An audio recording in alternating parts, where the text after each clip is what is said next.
नमस्कार। कभी रात में आसमान को देखा है और सोचा है कि आखिर वहां ऊपर है क्या? आज हम सब मिलकर हमारे सौर मंडल की एक बहुत ही अद्भुत यात्रा पर निकलने वाले हैं। तो चलिए शुरू करते हैं ये कॉस्मिक सफर। सच है ना? सारा कुछ इसी एक एहसास से तो शुरू होता है।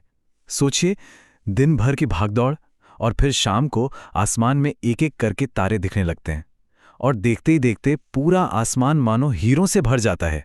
लेकिन सवाल ये है कि आसमान में चमकने वाले ये हीरे आखिर हैं क्या? सुनने में तो ये बहुत सीधा सा सवाल लगता है, लेकिन इसका जवाब हमें एक पूरी की पूरी नई दुनिया में ले जाएगा। तो चलिए पता लगाते हैं इन चमकदार चीजों का राज। तो सबसे पहले एकदम बेसिक से शुरू करते हैं। जब हम रात में ऊपर आसमान की तरफ देखते हैं तो हमें असल में क्या क्या दिखाई देता है, ये हमारी खोज का कह सकते हैं पहला कदम है। अच्छा, अगर कभी ध्यान से देखा हो तो आसमान में दो तरह की रोशनियां नजर आती हैं। कुछ तो टिमटिमाती हैं, मतलब ब्लिंक करती हैं, और कुछ दूसरी, जैसे हमारा चांद, बिल्कुल शांत एक स्थिर रोशनी के साथ चमकती हैं। ये एक बहुत बड़ा क्लू है, हमारा पहला सुराग। तो विज्ञान में इन सभी चमकने वाली चीजों के लिए एक कॉमन नाम है, खगोलीय पिंड या सेलेस्टियल बॉडीज। सूरज, चांद और वो अनगिनत टिमटिमाती रोशनियां, ये सब के सब इसी एक बड़े ब्रह्मांडीय परिवार का हिस्सा हैं। तो चलिए अब जरा उन टिमटिमाती रोशनियों पर फोकस करते हैं, जिन्हें हम सब तारे कहकर बुलाते हैं। ये जो तारे हैं ना, ये सिर्फ चमकते हुए डॉट्स नहीं हैं। असल में ये गैस के बहुत बहुत बड़े और गर्म गोले होते हैं, और सबसे जरूरी बात, इनकी अपनी गर्मी और अपनी रोशनी होती है।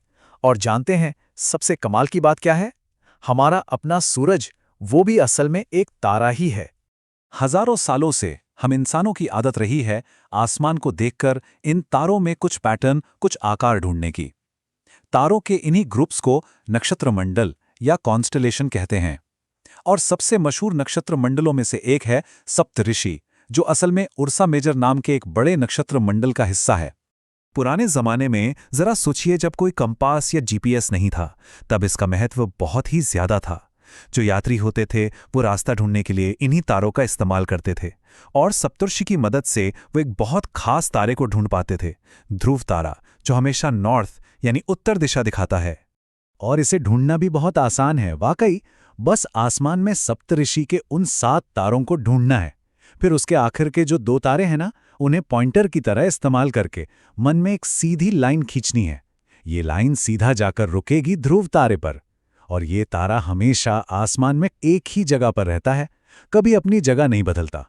अच्छा, तो अब आसमान के अनगिनत दूर के तारों से हटकर उस एक तारे पर फोकस करते हैं जो हमारे लिए सबसे सबसे ज्यादा जरूरी है। हमारा सूरज सिर्फ आसमान में एक बड़ी सी चमकदार चीज नहीं है, ये हमारे सौर मंडल का सेंटर है, उसका धड़कता हुआ दिल है। इसकी जो ग्रेविटी है यानी गुरुत्वाकर्षण, वो इतनी जबरदस्त है कि उसने पूरे सिस्टम को, सभी ग्रहों को एक साथ बांध कर रखा हुआ है। सूरज बहुत ही ज्यादा गर्म है, लेकिन फिर भी हम उसकी जानलेवा गर्मी महसूस नहीं करते। क्यों? क्योंकि वो हमसे बहुत दूर है। कितना दूर? करीब 15 करोड़ किलोमीटर्स। ये दूरी इतनी ज्यादा है कि सूरज की रोशनी को भी हम तक पहुंचने में 8 मिनट से ज्यादा का वक्त लग जाता है। और सच तो ये है कि यही दूरी धरती पर जीवन को मुमकिन बनाती है। तो सूरज तो हो गया इस परिवार का मुखिया, लेकिन वो इस परिवार में अकेला नहीं है।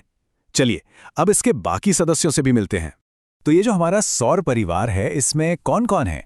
इसमें है हमारा सूरज, 8 ग्रह, उन ग्रहों के चक्कर काटने वाले चांद जिन्हें हम उपग्रह कहते हैं, और इनके अलावा भी बहुत से छोटे मोटे खगोलीय पिंड हैं, जैसे एस्टेरॉइड्स और मेटेरॉइड्स।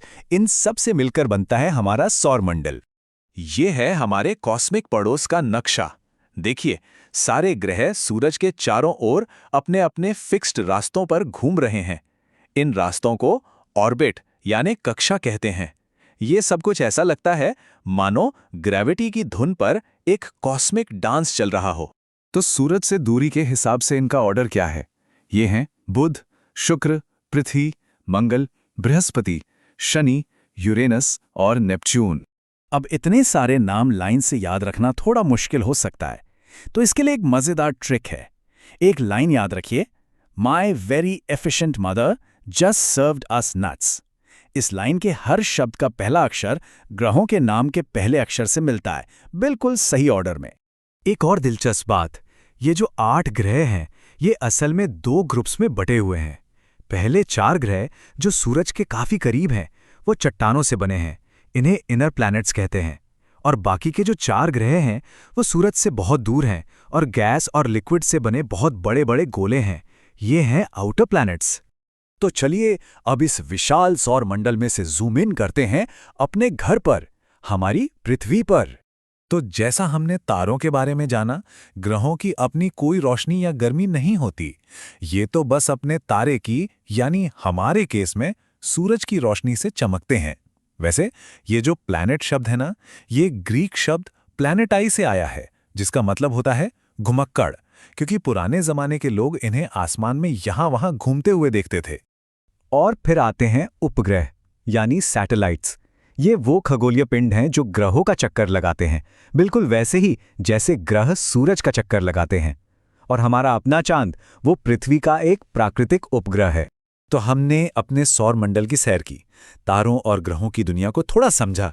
लेकिन जब हम इस पूरे विशाल ब्रह्मांड के बारे में सोचते हैं, जिसमें अरबों गैलेक्सीज हैं और खरबों तारे हैं, तो एक सवाल मन में जरूर आता है कि अरबों तारों के इस महासागर में क्या हम अकेले हैं?